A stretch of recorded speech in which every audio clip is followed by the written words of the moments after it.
Hi, my name is Dustin. I'm Onna.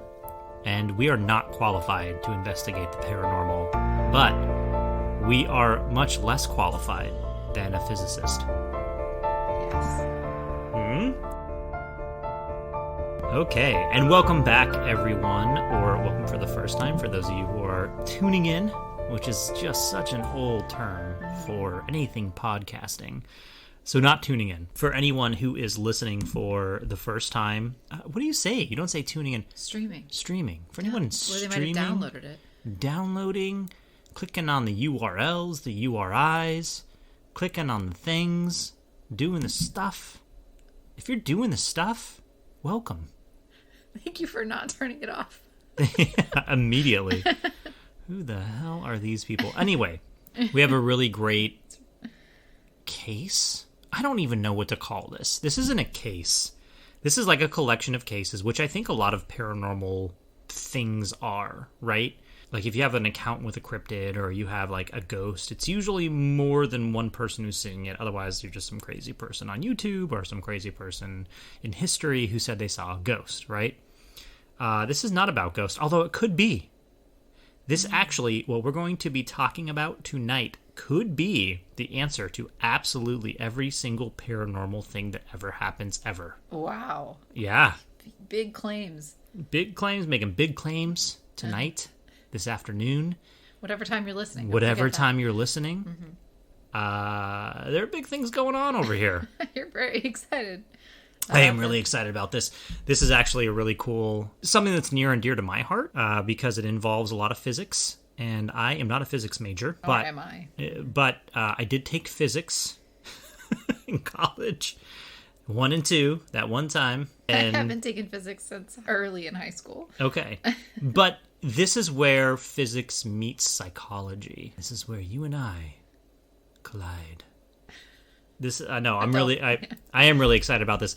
We should jump right in. There were so many stories on this one. It was really hard to pick 1 or 2 stories to tell you. Mm-hmm. So I think what I did was I picked 2 more recent stories and also with somewhat of an already scientific edge to them. It's debatable with one of them, but we'll go over that when we get to it.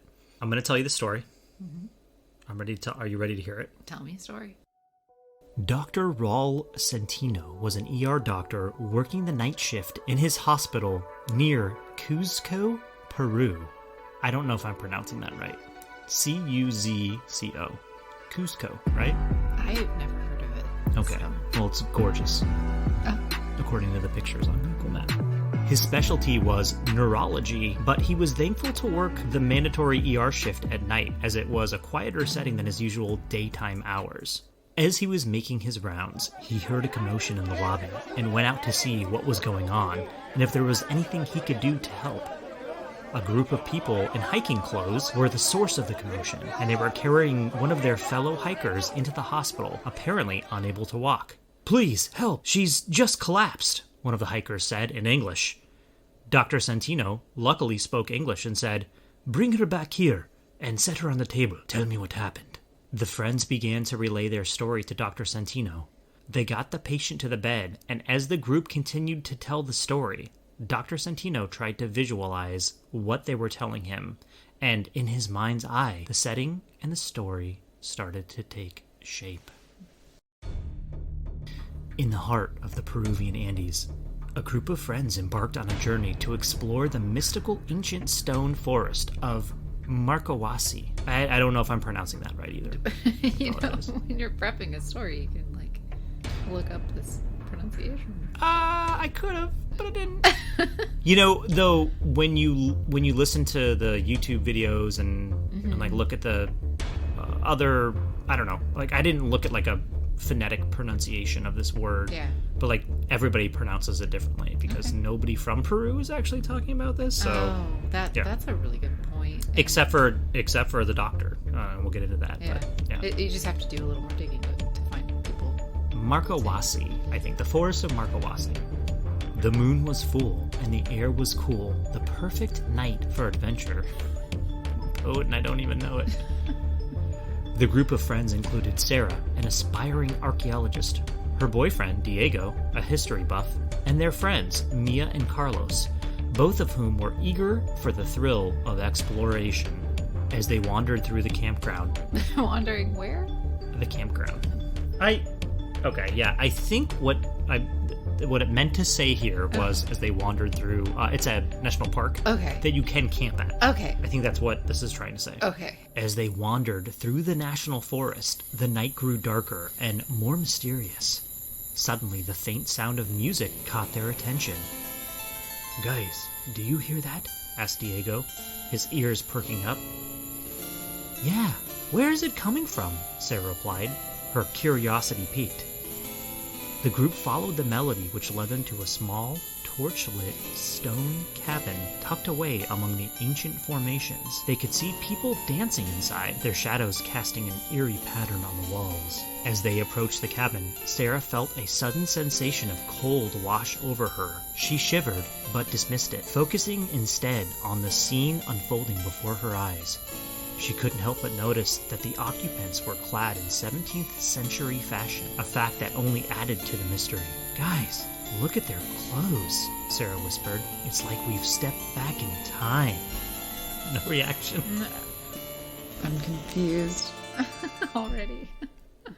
Can I clarify anything for you at this point? Just seeing people. They stumbled upon this stone cabin amongst these ancient stone formations, and there are people inside dancing to harpsichord music. That's not part of the story so far, but in 17th century garb. 17th century, like European clothes? Yeah, I don't know if it's Portuguese, the Portuguese or the Spanish who settled in Peru, but I don't know. enough about I think it was the Spanish, because I think there was a specific song that's playing that I didn't put in the story because nobody would know what it was. But it was like the Spanish national anthem at the time. Oh. Mia, always the brave one, grabbed Sarah's hand. "Come on, let's get a closer look." Sarah hesitated for a moment before following Mia. As they drew nearer, she couldn't resist the urge to peer inside. She stuck her head through the open door, watching the dancers twirl and laugh, as if in a world of their own. As she stood there, entranced by the scene, she tried to step into the room, but before she could fully enter, Mia, sensing something amiss, grabbed her arm and pulled her back. "Sarah, we shouldn't be in here," Mia whispered, her voice shaking. "What? Why? It's just a dance," Sarah protested, still trying to get a better view. "No, there's something off," Mia insisted. "I don't know what it is, but we need to leave."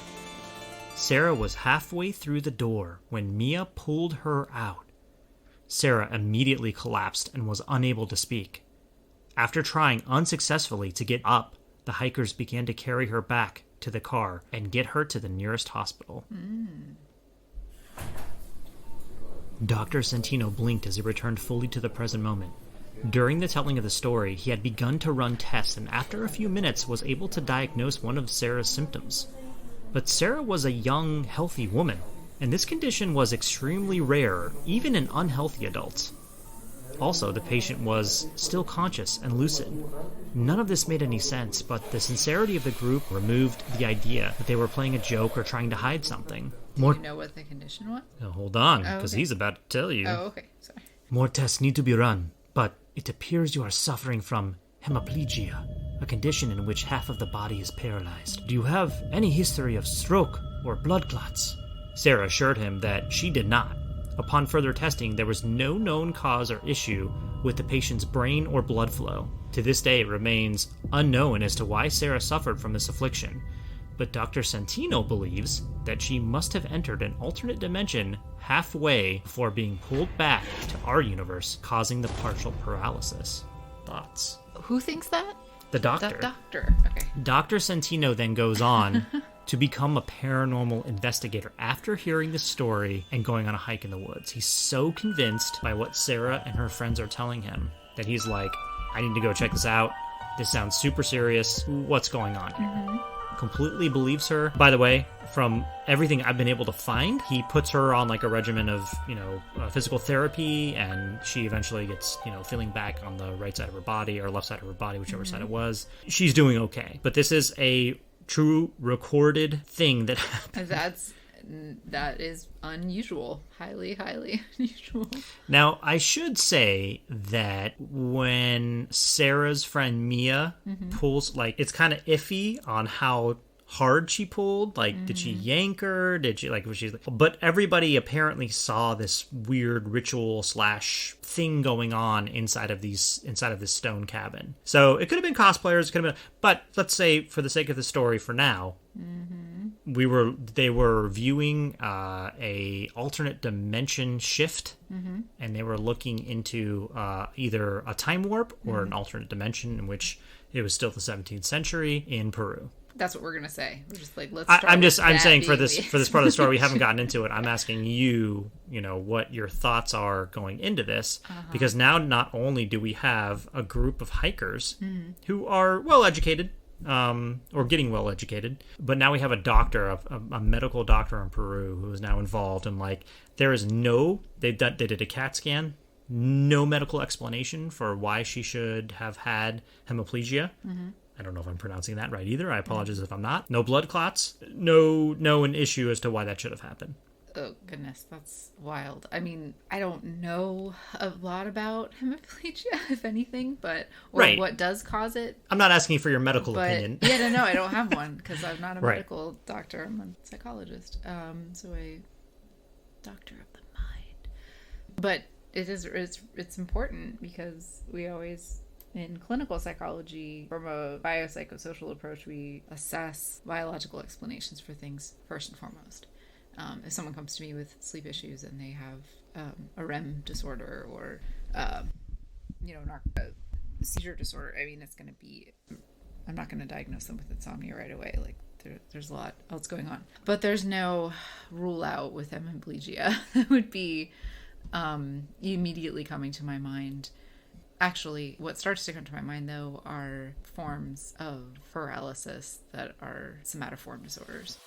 Hi, this is Onna jumping in here to say that for the next few minutes, you're going to hear me use the terms somatization and somatoform disorders interchangeably, when what I really should be saying is somatic symptom disorders, more specifically conversion disorder, which is also called functional neurologic symptom disorder, and also a reminder that none of this is meant to be psychological advice, really much more about science information. Thanks. I don't know what that means. So what lay people call psychosomatic. Okay. Or somatization disorders. I call it psychosomatic. Yeah. Am I a lay person? Yes. And these are really, really somatoform paralyzation is usually a much more smaller part of the body. Like one's hand might become like kind of frozen and immobile. But it's really, really uncommon in the United States because it might be, and some of the research looks at like if there are psychosocial factors that explain a biological symptom. So you first still have to rule out any biological causes for paralyzation or losing or whatever kind of somatization it is, whether it's intense splitting headaches a person's having or nausea or vomiting, something that would seem like a chronic illness or an acute illness. You have to rule out biological causes for that first. And so you run all the tests and you see, would there be anything going on in their blood panels or a brain scan or all the tests that I don't have the expertise in analyzing. And then when those doctors rule all that out, then they send them to the psychologist, the health psychologist or the clinical psychologist or the psychiatric team psychiatrist to assess. Yeah, no record of anyone sending anything to anyone in the psychological department in this hospital in Peru. Which is interesting. So I would be curious then, well, what tests did he run? Because when I see those, then I'm just going to look at the doctor's interpretation of all their tests. He did a CAT scan, and I think and probably ran a blood panel. He didn't find any clots. That's what he's like really looking for, because he was looking for a stroke, basically. Yeah, right. So he like got cold ahead of time. Like, there were some symptoms there that I think he was looking specifically, and he was like, okay. Did she and fall then down? maybe have a hallucination. She only fell down after her friend pulled her when she had walked halfway into the other dimension / the stone cabin. Okay. And so did he rule out a nerve damage? Yes. Okay. He ruled out all medical possibilities. This they... is just a healthy young woman who all of a sudden became paralyzed in half of her body. And then he did not refer her to psychiatry or mental health. Not from anything I've seen, but there's a little bit of shadiness around the story because she was unable to provide documentation of who she was. Well, there's a lot of shadiness, and yeah, a lot of that. But also, if you're hiking and camping in the woods, and all of a sudden you become half paralyzed, are you really gonna be like, hey, let's stop and get my documentation before we go see the doctor? Yeah. Yeah. So let's ignore that for now. Sure, put a pin in that. The fact that he didn't know who she was and couldn't get any history. Right, other than what she said. Yeah. Well, even in mental health, we're relying on people's self-report, but you're still going to do a biopsychosocial assessment as well as a psychosocial history on that person to the extent that you can get reliable information. And two things to be said when a person has a potential somatization problem and they're seeking medical attention for it. A lot of times there's a reluctance to then be referred to mental health or be referred to a psychiatrist. The immediate implication being we think you're faking or lying. Right. And so it takes really good care providers who are collaborative and supportive and often bring the mental health team to the patient rather than like dismissing them from the medical unit. It's really bringing the team in and saying this person isn't here because we don't believe you. You're legitimately experiencing this, and the body and the brain are not disconnected.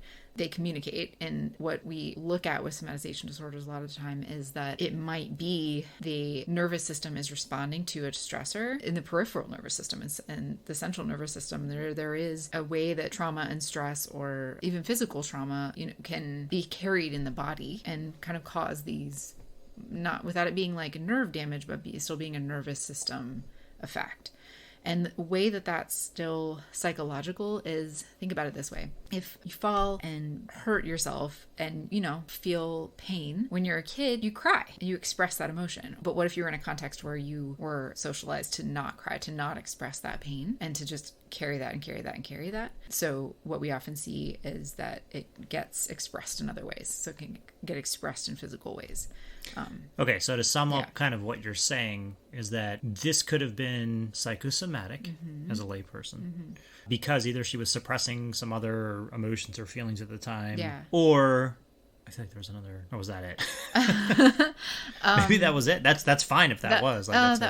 So that's what we would be then assessing is like, what's this person been through lately? What's gone on? The physical trauma too, but then also potentially is there a chronic stress or a long history of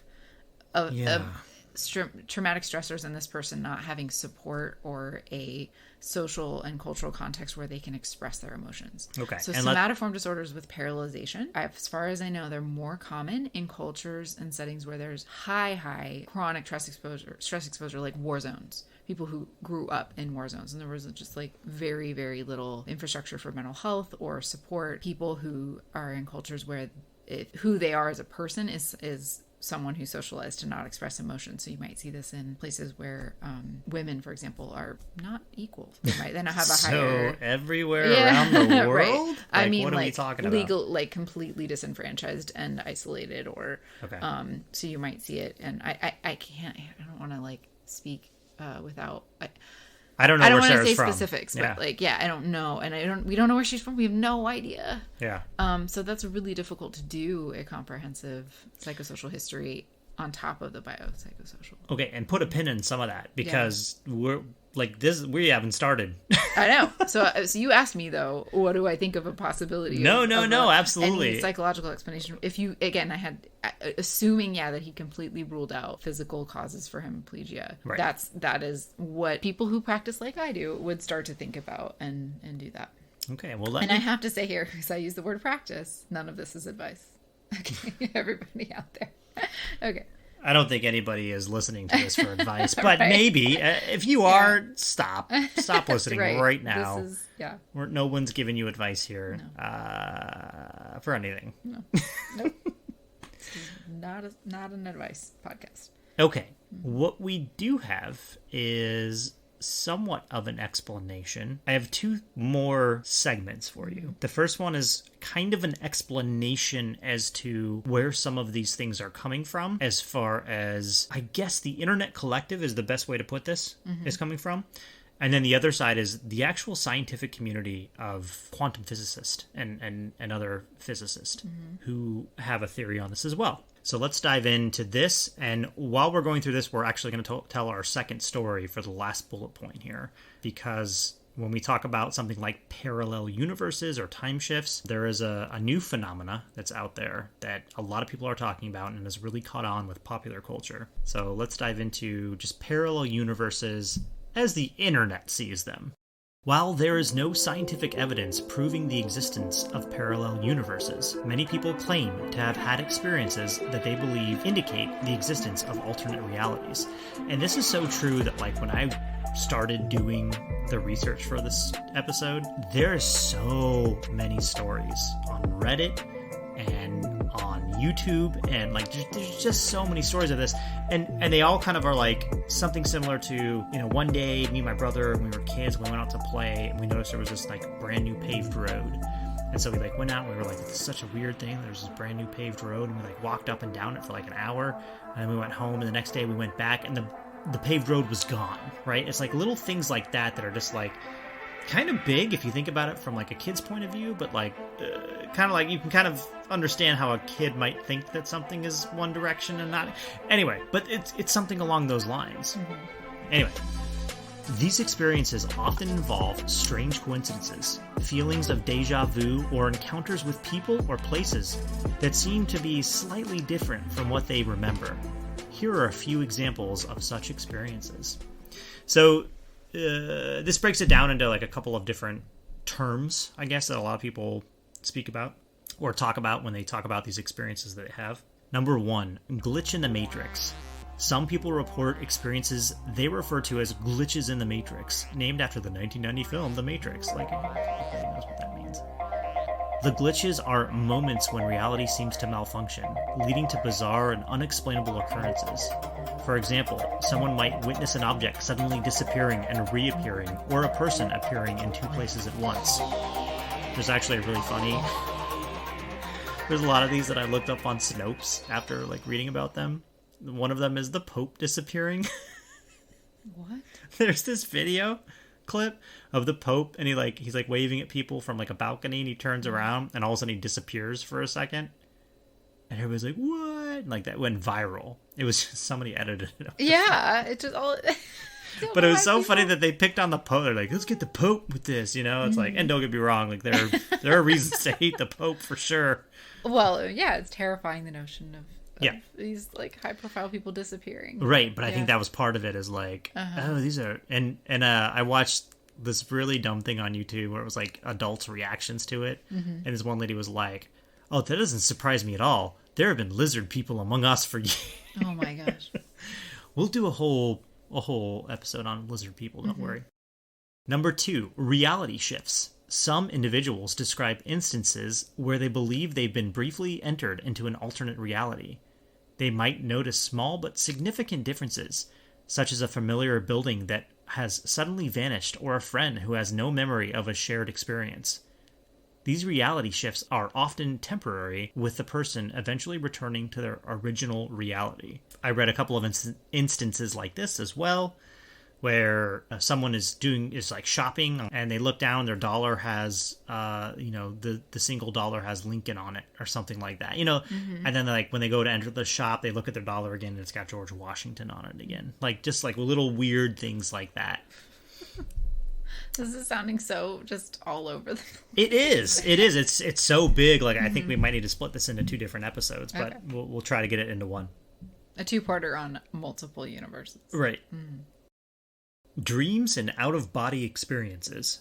Some people believe that vivid dreams or out-of-body experiences, OBEs, are glimpses into a parallel universe.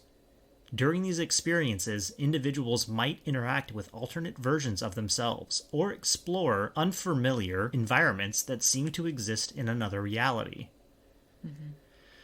Yeah, I feel like this is like the Doctor Strange multiverse. Isn't it like the dreams where you Like, isn't that Doctor like Strange? astral projection? I thought Doctor Strange, like, in the dreams, he, like, you can see the alternate universes or whatever. But maybe that's another movie. Yeah. I don't know. This has definitely been, like, portrayed in popular culture. Like, a movie or something. As far as the recent, well, not more recent internet phenomenon of the multiverse, part of me is like, well, it's the Matrix's fault, but that's not as pervasive as the MCU. Blame the MCU. Number 4, time slips. Time slips are incidents in which people claim to have been transported either physically or mentally to a different time period. These experiences often involve encountering people, objects, or events from past or future, and sometimes even interacting with them. So the story we just read, I think, was supposed to be a time slip. Mm-hmm. That was like an example of a time slip. Mm-hmm. Number 5 and the last. And so this is where we're going to jump back into a story. Mm-hmm. I'm really like nesting things this time. Okay, I don't know cool. if you've noticed. Uh-huh. This is kind of a dumb story, but here we're gonna go through it anyway. All right. In a town nestled in the heartland of America, a group of people gathered at a local library. I don't believe it. Nobody gathers at libraries. For their monthly book club meeting. This month's book was about the life and legacy of Nelson Mandela. The members were excited to discuss the life of this extraordinary man. Among them was Fiona, a woman with a keen interest in history. As the discussion progressed, Fiona hesitated for a moment and said, "You know, I have this vivid memory of Mandela dying in prison back in the 1980s. I remember seeing it on the news and feeling so heartbroken." The room fell silent as everyone stared at her in confusion. Probably because she said something really dumb. Yeah. Oh.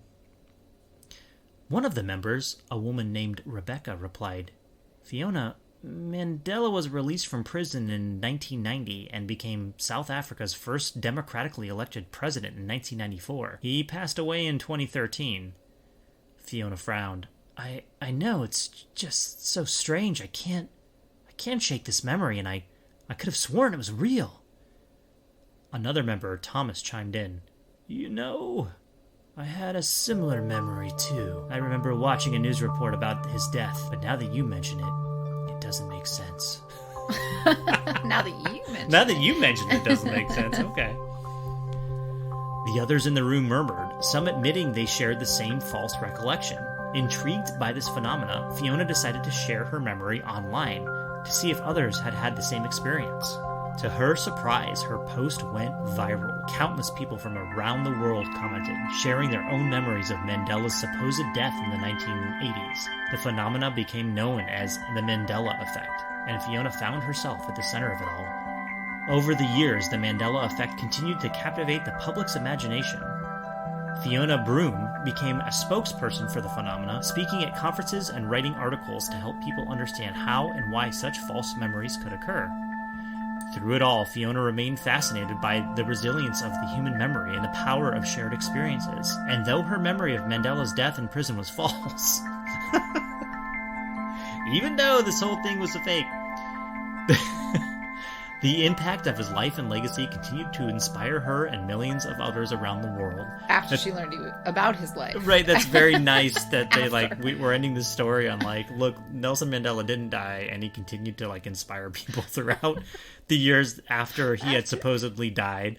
40 years after I'd found out he had a life that went on 40 years later. What? That doesn't even make any sense. So this brings us to number 5, which is the Mandela effect. Mm-hmm. The Mandela effect is a phenomenon where a large group of people share a false memory of historical event or fact.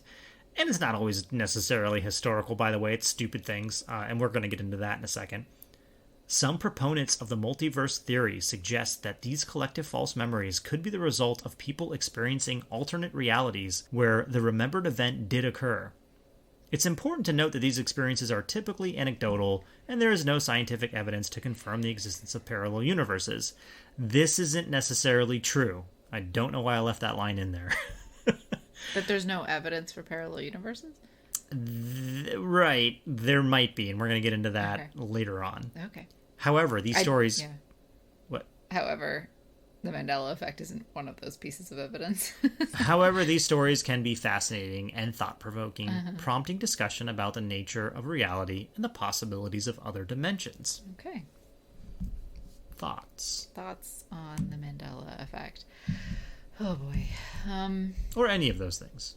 I know it's a lot. Yeah, I mean, because the Mandela effect, it's so here we'll get offended by the name of it because it's like,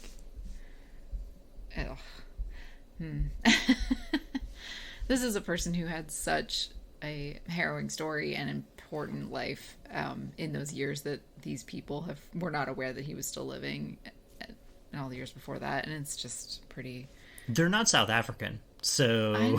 But he's no. I'm not trying to. I'm just saying, like, they weren't like they didn't see him on TV a lot. Like it after Nelson Mandela was released from prison or imprisoned, that might be like the last they heard about him for a really long time. There was like the Free South Africa movement. Yeah. Free Nelson Mandela movement. Yeah. But like anyone who had, and I can only. There was no internet in the 90s. I know, but and this is anecdotal and not coming from me as a psychologist, but like learned about him in the 90s because he was having an impact on world events and making history. So I knew who he was as a 13-year-old, as a kid. Okay. After this. So they had to be ignoring, or not in school. They weren't in school at the time, I suppose. I don't know. Anyway, but the Mandela part of it specifically to me is just a reflection of a minority of people. And this is what gets confused about the Mandela effect, is that it's an internet phenomenon. And so internet phenomena artificially inflate the number of people that are affected by something. So when you said that, like, millions of people all over the world said that they had remembered that he died in the 80s. That's very difficult to actually assess because something goes viral. That doesn't mean that millions of people are affirming it. And it's still, even if something goes viral to millions, that still could just be in the United States or in the West. So the around the world part, it may not even be accurate to that either. Yeah, I think I don't know if she did not do a scientific study. No. But what she did do is collect these emails that she was receiving from people who were reading this. And I think she did collect it and write a book about it. Oh, interesting. I don't know, again, what her methods were or any, I guess I do know what her methods were. She was collecting anecdotal internet making friends with people who experience the same thing as her. Yeah, that wouldn't be very unbiased research, but right. And I don't think that, as it's called, the Mandela effect, that has not had a lot of empirical research. There may be a few studies more recently, but they're still kind of small surveys and some even small experimental designs. The more commonly researched component of it is false memory, but Mandela effect is uniquely getting at shared false memory, a group of people all remembering something inaccurate together. So then you're going to ask yourself, what would make I can talk about false memories and certainly highlight there is a lot of research about false memory. We got interrupted by a ghost. Apologies. You were saying. I was saying shared false memory. Shared false memory. Yeah.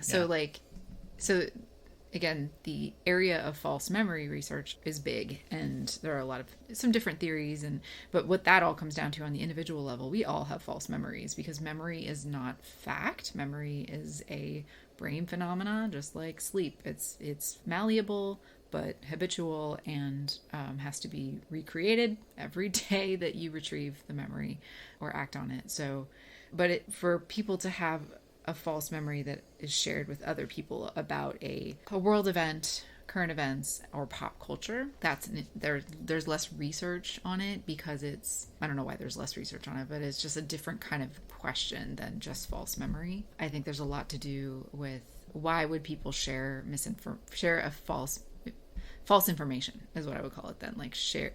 A lot of people believe something that's not accurate. Now, the funny thing about this is there's so many examples of this, and I've read them and I'm like, this is dumb for some of them. And then some of them are them and I'm like, as I was reading them, I went to other sites and read some of their examples, and I swear the Mandela effect happened to me immediately. I was like, no, wait, the other site said this, and I went back and looked and I was like, oh, no, it didn't. Right. You know what I mean? Right. So it was... Right. So that's just my stupidity. Yeah. Or inability. Yeah, but like agree. Like, yeah. I'd like to take you through some of these and see if you can tell us what you think. Yeah. And then we'll see if the Mandela effect, quote unquote, happens to you. Now, I know that you did a little bit of research on this before. Mm-hmm. We're going to talk about it. So if you've already heard this example, then pass. Yeah, sure. I've heard a lot of examples, but I don't know the fact of each of them. Have you heard the example of Curious George? Tail or no tail? Yeah. Yeah. Okay. But I don't know I know the correct answer because I read this to my daughter. Right. So I know the answer. Wait, what's the answer? He has a tail. No, he does not. Oh, gotcha. Okay. He does not have a tail. Curious George does not have a tail. See? Why? Okay. He never had a tail. Mm-hmm. Which is weird because he's a monkey. Maybe that's what, and this is where I can just so easily be like, why would he? Because so what just happened to me right now is it's all associational. Memory in many ways is just associative connections happening in our brain. Think about each neuronal connection being like a network or a spider web, and you can't activate one little node without it kind of connecting to all these other little nodes, but it might not be the one that you're actually going for. So when you say Curious George, I think of the images in a book, a page of a book, visual imagery, but I also think of then my stereotype in my mind of a monkey. And when I say stereotype, that's we use that word as if it's a bad thing. That's just how our brains save time and make shortcuts about what something is. Schema, exactly.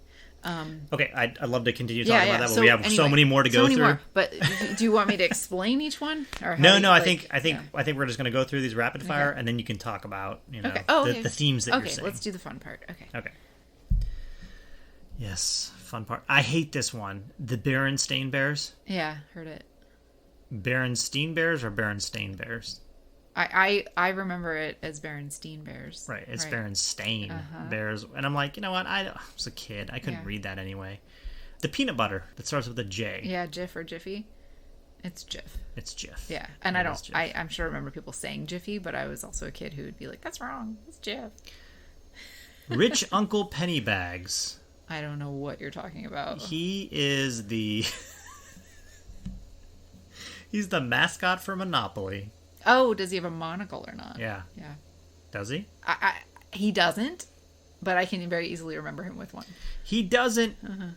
He doesn't. But like for me, I'm like, you know what? The Jim Carrey Ace Ventura. Yeah. Ace Ventura 2, where it was like, you're the Monopoly guy, and like the guys wearing the monocle. Mm-hmm. Like I think that's where that comes from. Like you just remember like parody or whatever else. Well, this is your schema for that. Yeah. Yeah.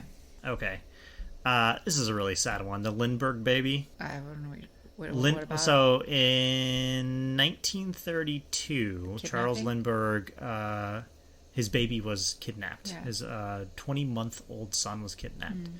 And then a lot of people remember it as like a cold case. Like we never knew what happened, but we did. Did they paid the ransom? No. Oh. No. Oh. I don't want to tell you what happened on that one. We'll just continue on. Okay. It's a very sad story. Yeah. The Looney Tunes. Oh, OON or UNE? Whether it's TUNES or TOONS. Mm-hmm. Yeah. Pass. Okay. Uh-huh. Oh, there's a lot of Star Wars ones. Oh, tell me some of those. What does Darth Vader say to Luke? Yeah, this one I've always been annoyed because we watch the movie so much, and I know that it is not Luke, I am your father. It is, no, I am your father. Right. And maybe it ends with Luke. I don't think he does. But there's so many parodies of that. Yeah. That it's like, I'm sure someone said at one point on some kind of popular television show or other movie that parodied it, Luke, I am your father. Yeah. And so like, it's totally understandable as to why somebody... So you're explaining that one. All right. Oh, the bear who is anti-forest fires. What's his name? I think all bears are anti-forest fire, but this is like a cartoon character, a pretty popular cartoon character. Except the bears that go around setting forest fires. Who does PSAs. He's owned by the National Park. I'm probably false in that I want to say Smokey the Bear. It's just Smokey Bear. There's no the. Oh. Smokey Bear. Okay. Yeah. See, when you tell me these things, though, I'm so willing to be wrong because I have an Right. understanding that memory is so malleable. Absolutely. I'm not like, no, it's not. And that's so much of what I hear is people saying like, this is how I remember it.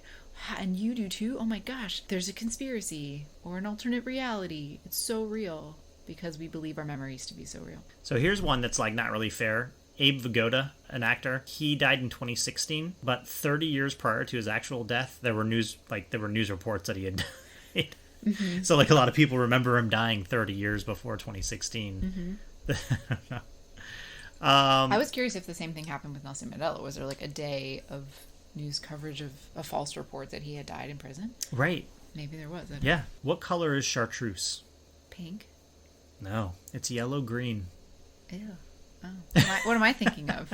Yellow-green sounds gross. I don't know, because chartreuse is a lovely shade of pink, isn't it?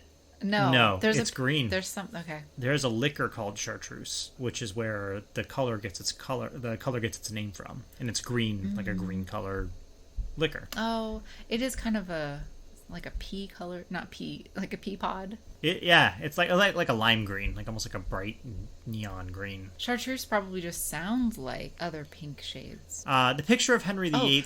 Sorry. Yeah. I'll go back to like I think it's the root ruse or rose or ruse is red or is pink in French. Oh, okay. Yeah. The picture of Henry VIII holding the turkey leg. No. Does that ring a bell? No. Okay. Because to many people it does. He's not. He's holding like a croissant or something. I don't know. Okay. I don't know what he's actually holding. Can you sing the last... You don't have to sing it. Can you tell me the last lyrics to We Are the Champions by Queen? Please don't sing for it. No, you can sing if you want to. The end of it? Yeah. That's very difficult in general because I need to. You're a Queen fan. I am a Queen fan, but I need the start of a song. So like, we are the champions, no time for losers, because we are the champions of the world. That is incorrect. I know. You just put it. Is it the end, or does he say that at all? Nowhere in that song does he say of the world. Wow. Again, this is from one website, so it could be wrong too. I don't know that that's true. See, and this is what happened: is I kept jumping back and forth between these sites that were like claiming it. But again, even so, I say I don't know that that's true. I don't know. Like, I don't know.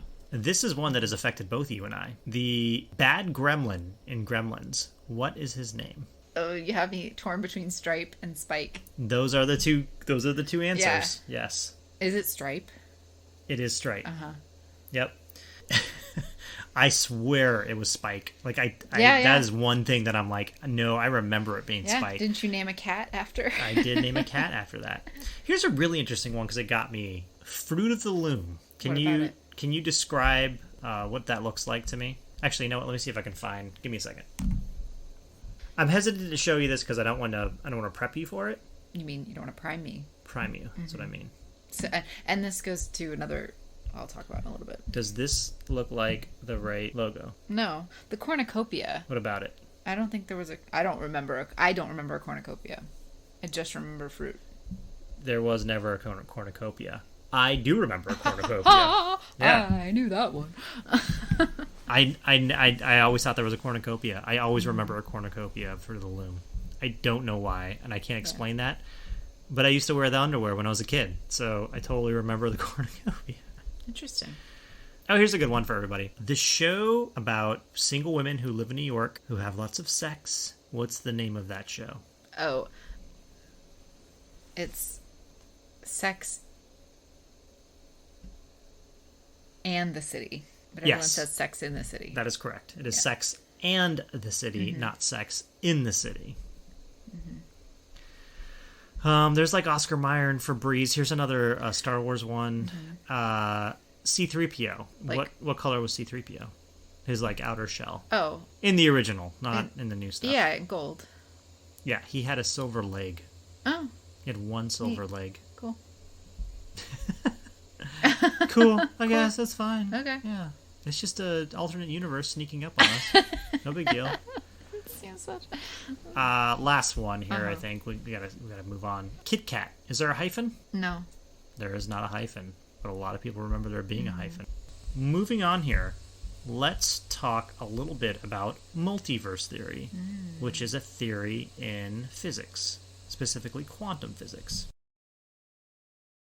The multiverse theory, also known as the many worlds interpretation, is a concept in theoretical physics that suggests the existence of multiple parallel universes. The idea stems from the field of quantum mechanics, which describes the behavior of matter and energy at extremely small scales.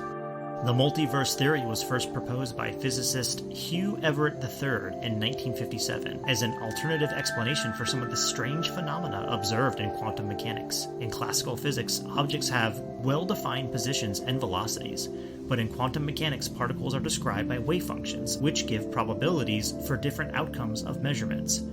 One of the most famous examples of quantum behavior is the double-slit experiments, in which particles like electrons or photons can behave both as particles and waves, leading to puzzling interference patterns. Any thoughts so far? The many worlds interpretation resolves some of these paradoxes by suggesting that every possible outcome of quantum event actually occurs, but in separate, non-communicating universes. According to this theory, each time a quantum decision is made, the universe splits, creating multiple parallel universes, each with its own distinct version of reality. In the context of the multiverse theory, every possible scenario, decision, and outcome would exist in some universe. This means that there could be countless alternate versions of our universe, each with its own unique history and characteristics. It's important to note that the multiverse theory is still a subject of debate among physicists and philosophers. I don't know why philosophers is all of a sudden thrown in there. Well, because it's a philosophical theory. It's untestable. Yeah, but they're testing it. Up to the point until it is testable, it's untestable. Right. Mm-hmm. It's not universally accepted.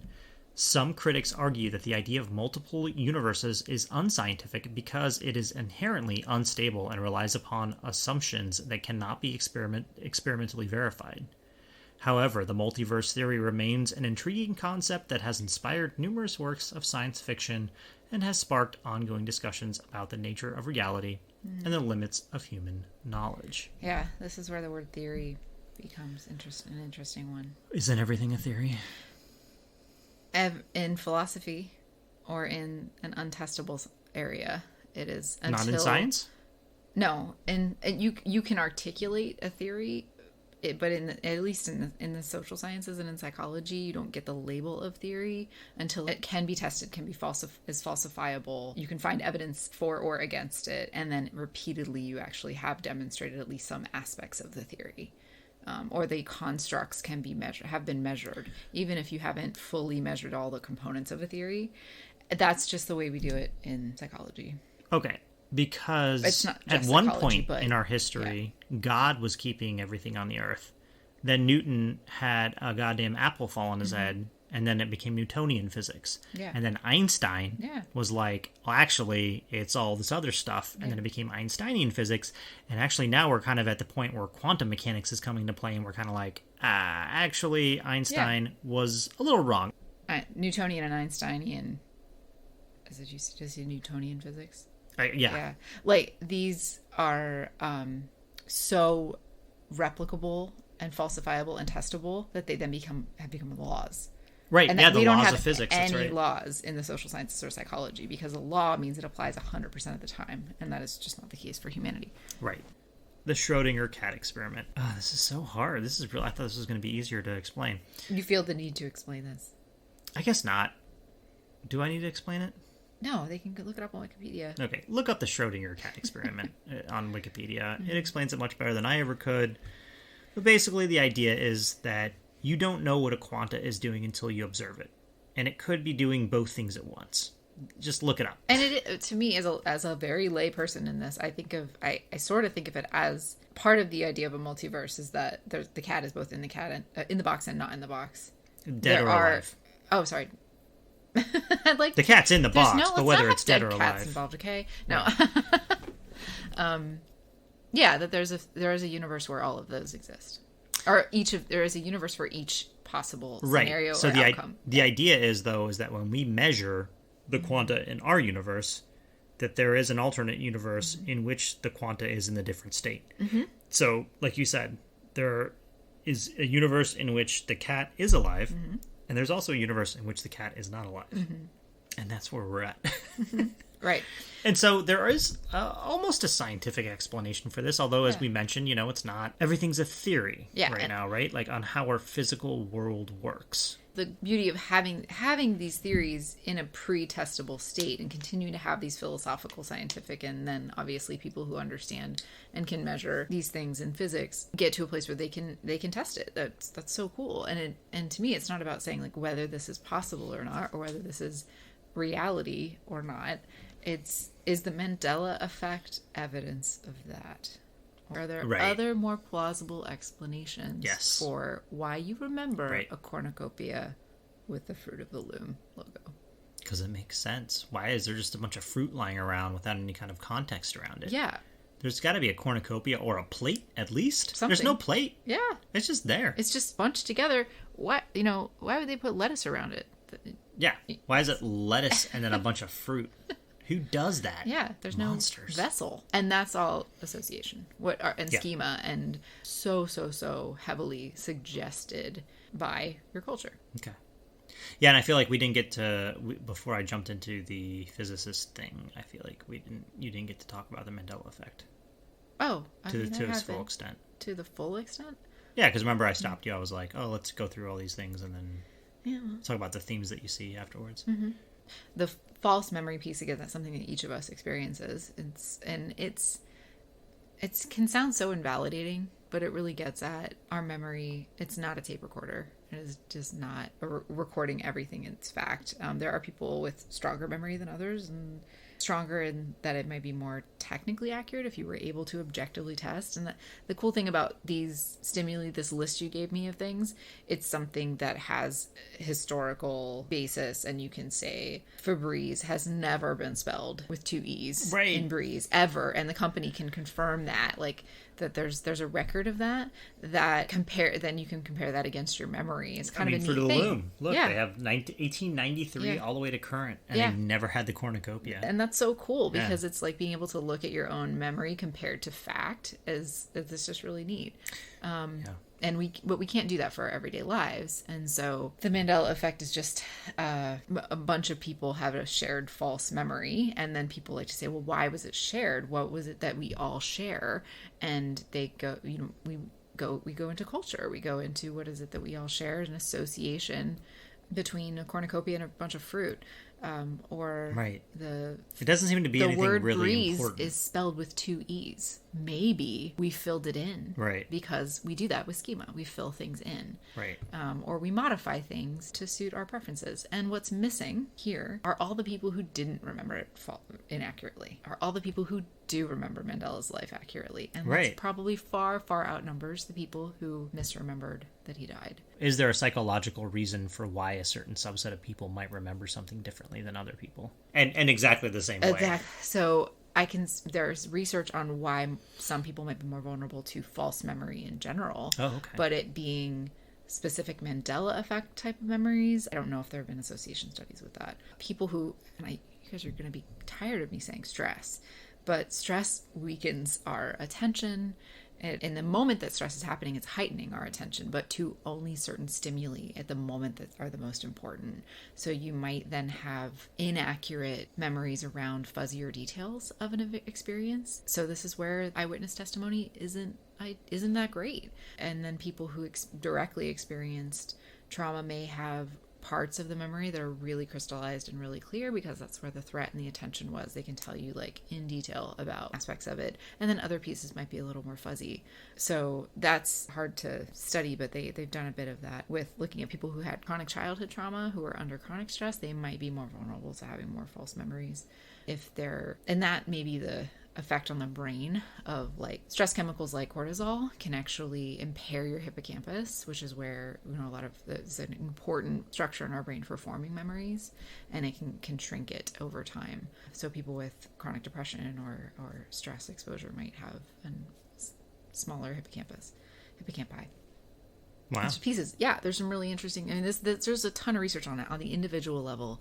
The nice thing is that when people can grow and are in less stress environments and can heal, then these things can get stronger and there's plasticity in the brain, so we can all heal and improve our attention and our memories. But if we insist that we're right and that we're just living in an alternate universe. So that's the Mandela part of it. That's like saying the Mandela effect part of it, of saying that like, well, it's not that it was false. It was at some point true. That's what I hear in that multiverse explanation. I wasn't wrong. I was just in an alternate universe. I was in an alternate universe. So that is a very different, that's not people who are necessarily under chronic stress. And it's not to say that we again need more, and it's hard to do these studies, I don't know, maybe someone will, on like Mandela effect. Does that correlate with like the more false memories that a person has? And it's actually also false beliefs, because it doesn't, you misremembering the Fruit of the Loom piece doesn't mean that you always misremembered it. That's a really important piece about memory. And so there's this, because this is an internet phenomenon. Don't forget that we've then seen these lists, and we've seen the inaccurate versions a lot now too, because people can make them very, like you showed me the Fruit of the Loom with a cornucopia. Like these are going around now as much as anything else. So that's suggestibility.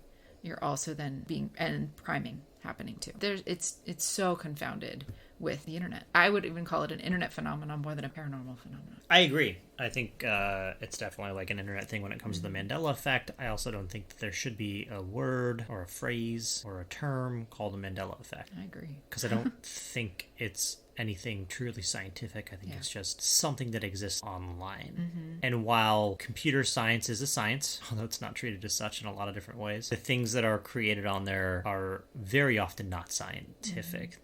Which is fine. People can share their feelings, can share their beliefs, can share whatever, and I think it's great. So there's two things that kind of come out of this. First of all, alternate realities. I am way more likely to believe in the multiverse theory than I am to believe that there are ghosts. And that does kind of explain that, right? It's like, maybe things get out of phase and pop in every once in a while, and like, lines get crossed. It's the universe. It's not, it's not perfect on a quantum level. Maybe things are happening that we just don't fully understand yet. And then that's why we sometimes see ghosts or apparitions or even UFOs or, really anything, Bigfoot, anything paranormal, right? Any kind of cryptid that we see, like maybe there's a universe where, Chupacabra is running around. I don't know. But that seems more plausible to me than there actually being any of those things that exist in this universe. The second part, what we were talking about earlier, kind of circling back onto that and saying that the internet is full of people who can say anything about anything that they want with zero knowledge, truly. And so when it comes to the Mandela effect, I really tried to do a bit of research on Fiona, and I couldn't find really anything other than her own website. There's no Wikipedia entry, which I know sounds, kind of mundane, but it's kind of weird when you can't find someone who literally coined a phrase that's as popular as the Mandela effect. She was a journalist who mostly does consulting now. She'll hunt out, she claims she has kind of like somewhat of a paranormal academy online where most current ghost hunters go to learn how to hunt ghosts. And this kind of boils down also to the reason as to why we started this podcast, maybe on a more of a subconscious level than a truly overt level, which is there's so much misinformation on the internet, and so many people can jump on there and say whatever they want, and if you say it enough, or if you say it loud enough, it becomes truth. And that's an issue. So when it comes to things like alternate reality, when it comes to things like the Mandela effect, we just all have to be very cognizant of where that's coming from, where the sources are for where that information's coming from, who is saying it. But if it's just some random journalist who works in the paranormal, who has been ghost hunting for their entire life, maybe we shouldn't rely on them for psychological advice or for psychological phenomena naming or advice. I'll jump off my soapbox here.